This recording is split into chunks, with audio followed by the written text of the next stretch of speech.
नमस्कार और स्वागत है। आज हम शेयर बाजार की एक बहुत ही बेसिक लेकिन सबसे जरूरी चीज को समझने वाले हैं। तो सबसे पहला और सबसे बड़ा सवाल जो हर निवेशक के मन में आता है, लार्ज कैप, मिड कैप या फिर स्मॉल कैप, आखिर पैसा लगाना कहाँ है?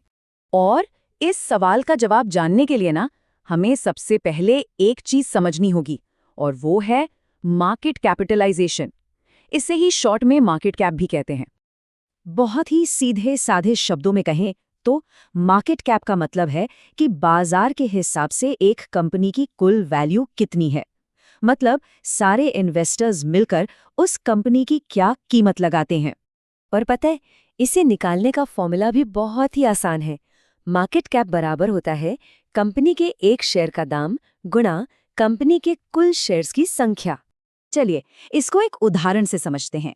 मान लीजिए किसी कंपनी के एक शेयर का भाव है 500 रुपए और उसके टोटल 10 करोड़ शेयर बाजार में हैं। तो सिंपल, उसका मार्केट कैप हो गया 5000 करोड़। ठीक है, तो अब हमें ये तो पता चल गया कि मार्केट कैप क्या है। अब सवाल ये है कि सेबी यानी हमारा मार्केट रेगुलेटर इस नंबर का इस्तेमाल करके कंपनियों को अलग अलग कैटेगरी में कैसे डालता है। यहाँ पे एक बहुत ही मजेदार और जरूरी बात है समझने वाली। ये जो लार्ज, मिड और स्मॉल कैप के लेबल्स है ना, ये किसी फिक्स्ड वैल्यू पर नहीं टिके होते। मतलब ऐसा नहीं है कि 5000 करोड़ वाली कंपनी हमेशा मिड कैप ही रहेगी। ये सब कुछ रैंकिंग का खेल है। तो भारत में सेबी क्या करता है? वो मार्केट कैप के हिसाब से सारी लिस्टेड कंपनियों की एक लिस्ट बनाता है, मतलब रैंक करता है। जो कंपनियां रैंक 1 से 100 तक आती हैं वो बन जाती हैं लार्ज कैप। फिर 101 से 250 रैंक वाली कंपनियां होती हैं मिड कैप, और 251 रैंक के बाद जितनी भी कंपनियां हैं वो सब की सब स्मॉल कैप कहलाती हैं। चलिए, सिस्टम तो समझ आ गया, लेकिन एक निवेशक के तौर पर इन कैटेगरीज का मतलब क्या है? मतलब इनके कैरेक्टर में क्या फर्क होता है? लार्ज कैप्स ये है मार्केट के बाहुबली, बड़ी, जानी मानी और आर्थिक रूप से बेहद मजबूत कंपनियां। सोचिए, रिलायंस, टीसीएस, एचडीएफसी बैंक, ये सब इसी कैटेगरी में आती हैं। इनमें रिस्क सबसे कम होता है। ग्रोथ भले ही थोड़ी धीमी हो लेकिन स्टेबल होती है। ये कंपनियां भरोसेमंद होती हैं और अक्सर डिविडेंड भी देती है। तो अगर कोई ज्यादा रिस्क नहीं लेना चाहता या लंबी अवधि के लिए सुरक्षित निवेश करना चाहता है तो लार्ज कैप एक बेहतरीन चॉइस है। अब आते हैं मिड कैप्स पर। इन्हें हम मार्केट के राइजिंग स्टार्स कह सकते हैं। ये वो कंपनियां हैं जो आज तो अच्छी हैं ही, पर कल की लार्ज कैप बनने का पूरा दम रखती हैं।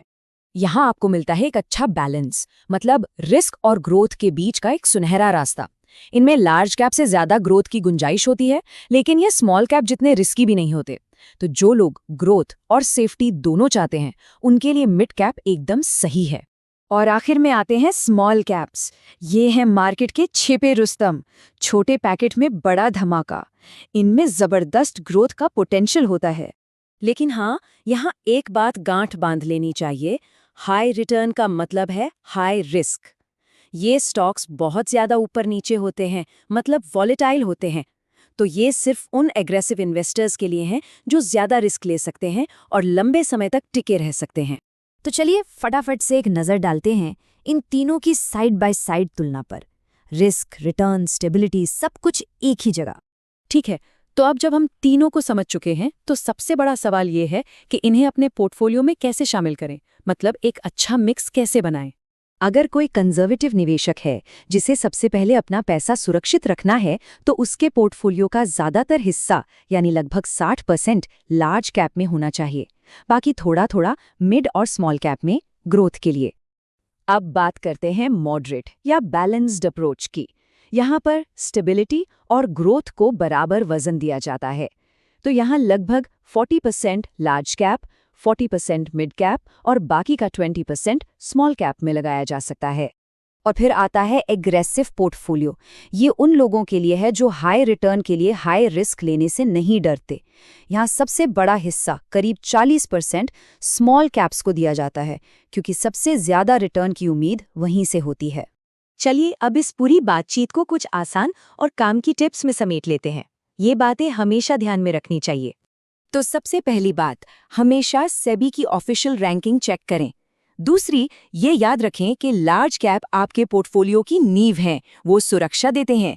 मिड कैप ग्रोथ और स्टेबिलिटी का बैलेंस लाते हैं और स्मॉल कैप से आप पैसा बना सकते हैं, लेकिन बहुत सावधानी से। और सबसे जरूरी, इन तीनों को अपने रिस्क लेने की क्षमता के हिसाब से ही अपने पोर्टफोलियो में जगह दें।